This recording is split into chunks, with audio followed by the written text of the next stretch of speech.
Hello guys, welcome back to my channel. तो आज हम पढ़ने वाले हैं SKMU यूजी सेमेस्टर 2 सेशन है 25-29 मेजर 2 हिस्ट्री का मोस्ट इंपॉर्टेंट क्वेश्चन आंसर। तो अगर आप चैनल पर नए हैं तो चैनल को सब्सक्राइब कर लीजिए, वीडियो को लाइक कीजिए और अपने फ्रेंड्स में शेयर कीजिए। साथ ही हमारे Telegram channel and WhatsApp channel को भी ज्वाइन कर लीजिए, क्योंकि आपको इसका PDF टेलीग्राम चैनल पर ही मिलेगा और टेलीग्राम चैनल का लिंक आपको इस वीडियो के डिस्क्रिप्शन बॉक्स में मिल जाएगा। तो चलिए देर न करते हुए शुरू करते हैं और देखते हैं मेजर 2 हिस्ट्री का सेट 1। इस वीडियो में हम देखेंगे मेजर 2 हिस्ट्री का सेट 1। तो पहले हम देखेंगे very short answer type question, जो कि है 1 मार्क्स का। क्वेश्चन नंबर 1 है, शुंग वंश का संस्थापक कौन था?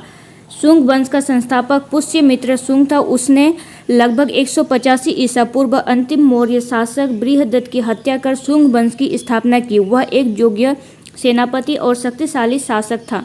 शुंग वंश का संस्थापक कौन था? पुष्यमित्र शुंग, और उसने लगभग 185 ईसा पूर्व में अंतिम मौर्य शासक बृहदत्त की हत्या कर शुंग वंश की स्थापना की, और वह एक योग्य सेनापति और शक्तिशाली शासक था।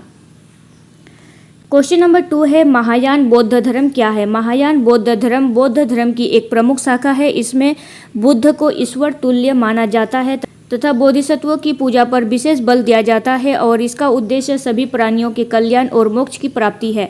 महायान बौद्ध धर्म की एक प्रमुख शाखा है और इसमें बुद्ध को ईश्वर के तुल्य माना जाता है, ईश्वर के समान माना जाता है तथा बोधिसत्वों की पूजा पर विशेष बल दिया जाता है, और इसका उद्देश्य सभी प्राणियों का कल्याण और मोक्ष प्राप्ति है।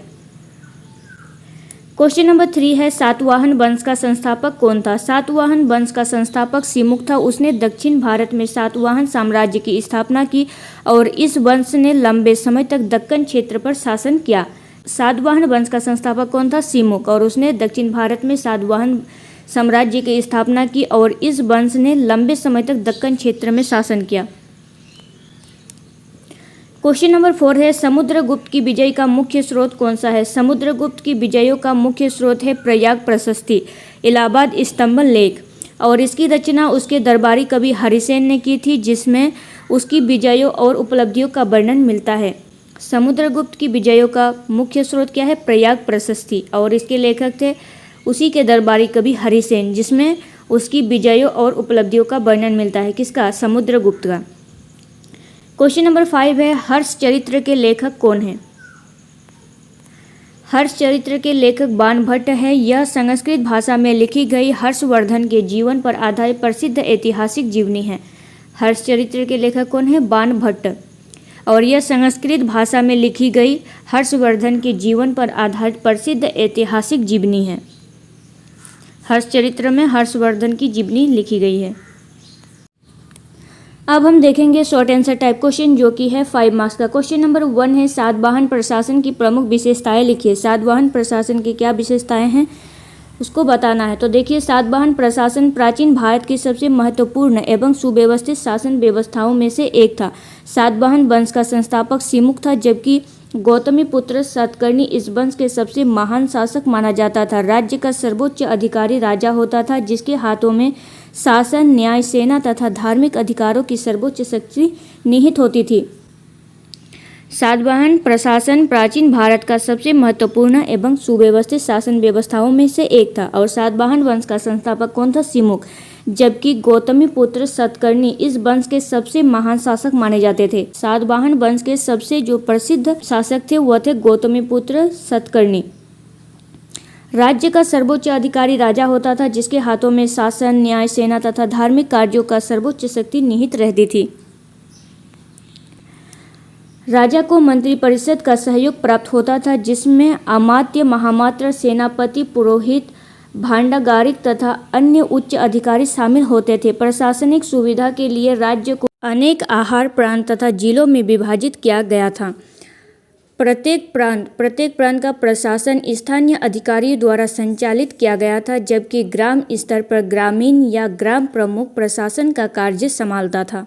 राजा को मंत्रिपरिषद का सहयोग प्राप्त होता था, जिसमें अमात्य, महामात्र, सेनापति, पुरोहित, भांडागारिक तथा अन्य उच्च अधिकारी शामिल होते थे, और प्रशासनिक सुविधा के लिए राज्य को अनेक प्रांत, आहार मतलब यहाँ आहार दिया गया, आहार मतलब प्रांत, राज्य को अनेक प्रांत तथा जिलों में विभाजित किया गया था। प्रत्येक प्रांत का प्रशासन स्थानीय अधिकारियों द्वारा संचालित किया जाता था। जबकि ग्राम स्तर पर ग्रामीण या ग्राम प्रमुख प्रशासन का कार्य करता था। ग्राम स्तर पर ग्रामीण कोई ग्रामीण या ग्राम का प्रमुख प्रशासन का कार्य संभालता था। सातवाहन शासकों ने न्याय व्यवस्था को सुदृढ़ बनाया तथा अपराधों पर उचित दंड का प्रावधान किया। सेना में पैदल सैनिक, घुड़सवार, रथ और हाथियों का समावेश था, जिससे राज्य की सुविधा सुनिश्चित होती थी। कृषि राज्य की अर्थव्यवस्था का मुख्य आधार थी, इसीलिए सिंचाई व्यवस्था, तालाबों तथा नहरों के निर्माण पर विशेष ध्यान दिया गया। भूमि पर व्यापार कर और अन्य कर राज्य की आय के प्रमुख स्रोत थे। सातवाहनों के समुद्री एवं स्थल व्यापार को बढ़ावा दिया, जिसके कारण रोमन साम्राज्य सहित अनेक देशों के साथ व्यापारिक संबंध स्थापित हुए। सातवाहन शासकों ने न्याय व्यवस्था को सुदृढ़ बनाया और अपराधों के लिए उचित दंड का प्रावधान भी किया। सेना में पैदल सैनिक, घुड़सवार, रथ तथा हाथियों का समावेश था। राज्य की सुरक्षा सुनिश्चित होती थी। कृषि राज्य की अर्थव्यवस्था का मुख्य आधार था। कृषि सातवाहन राज्य की अर्थव्यवस्था का मुख्य आधार थी, इसीलिए सिंचाई व्यवस्था, तालाबों तथा नहरों के निर्माण पर विशेष ध्यान दिया गया। भूमि कर, व्यापार और अन्य कर राज्य की आय के स्रोत होते थे। सातवाहन ने समुद्री एवं स्थल व्यापार को बढ़ावा दिया, जिसके कारण रोमन साम्राज्य सहित अनेक देशों के साथ व्यापारिक संबंध स्थापित हुए।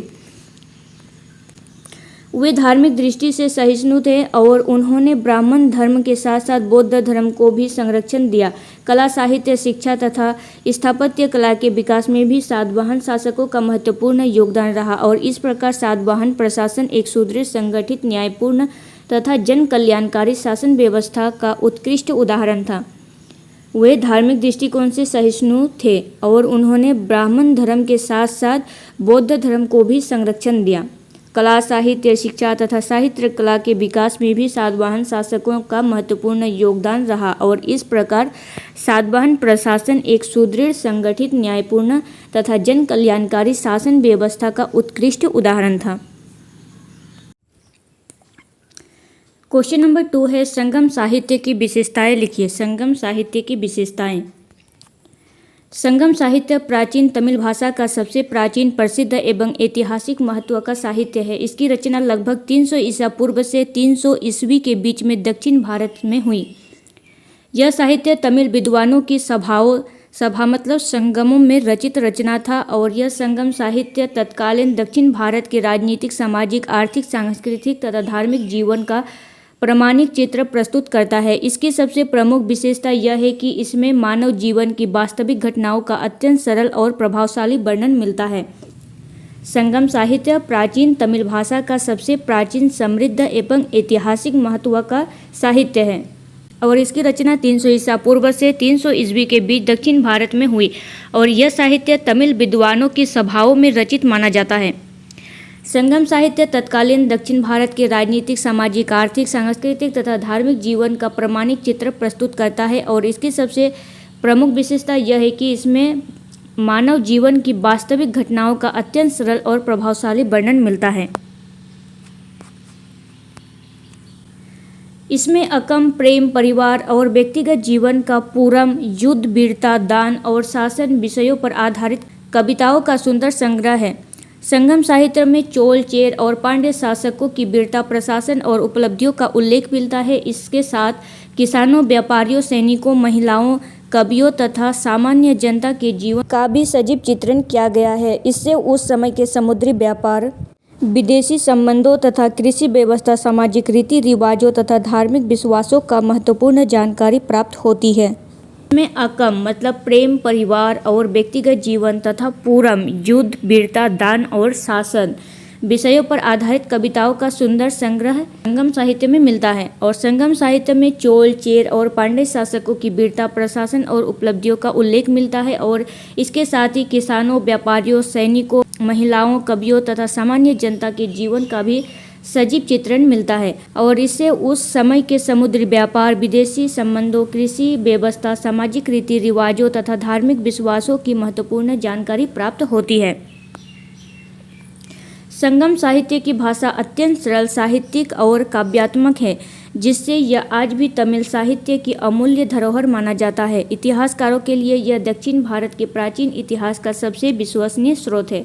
संगम साहित्य की भाषा अत्यंत सरल है और साहित्यिक और काव्यात्मक है, जिससे यह आज भी तमिल साहित्य की अमूल्य धरोहर माना जाता है और इतिहासकारों के लिए यह दक्षिण भारत की प्राचीन इतिहास का सबसे विश्वसनीय स्रोत है।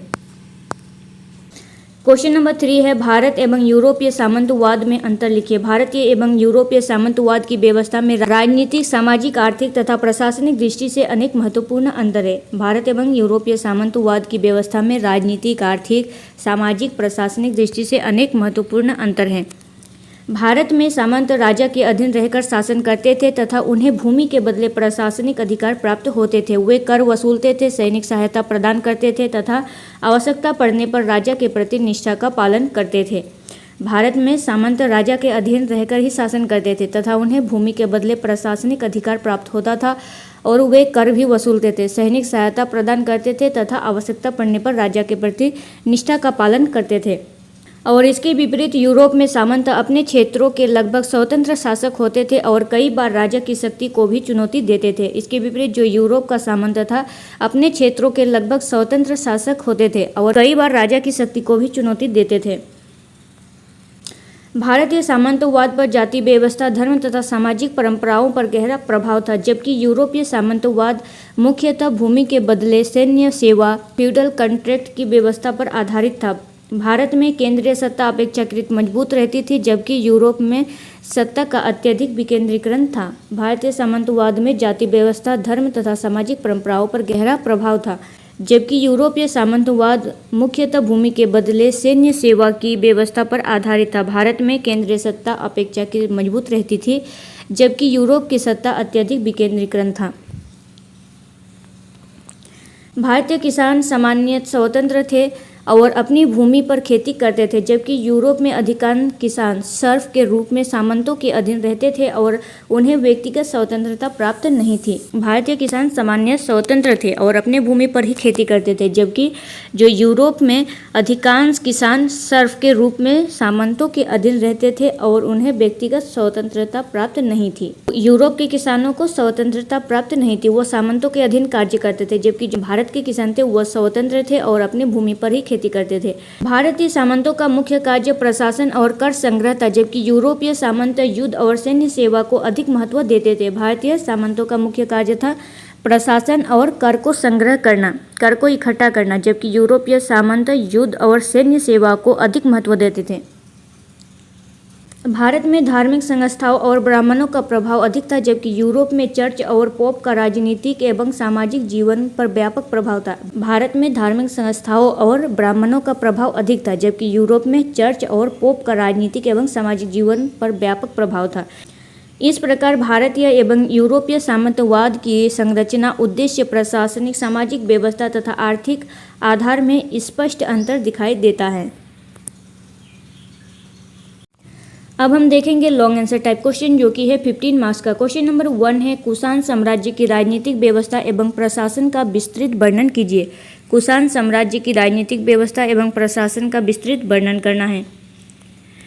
क्वेश्चन नंबर 2 है, महायान एवं वज्रयान बौद्ध धर्म के उदय एवं विकास का वर्णन कीजिए। महायान एवं वज्रयान बौद्ध धर्म के उदय एवं विकास का वर्णन करना है। क्वेश्चन नंबर 3 है, संगमकालीन समाज, साहित्य एवं संस्कृति का विस्तृत वर्णन कीजिए। संगमकालीन समाज, साहित्य एवं संस्कृति का विस्तृत वर्णन कीजिए। क्वेश्चन नंबर 4 है, समुद्रगुप्त की विजय नीति एवं उपलब्धियों का विस्तृत वर्णन कीजिए। समुद्रगुप्त की विजय नीति और उनकी उपलब्धियों का विस्तृत वर्णन करना है। क्वेश्चन नंबर 5 है, गुप्तकालीन कला एवं वास्तुकला का विस्तृत वर्णन कीजिए। गुप्तकालीन कला एवं वास्तुकला का विस्तृत वर्णन कीजिए। तो ये था कुछ most important question set 1 history major का। तो अगर आपको वीडियो अच्छा लगा हो तो चैनल को सब्सक्राइब कीजिए और पीडीएफ के लिए टेलीग्राम चैनल को ज्वाइन कर लीजिए। तो चलिए मिलते हैं नेक्स्ट वीडियो में, तब तक के लिए थैंक यू।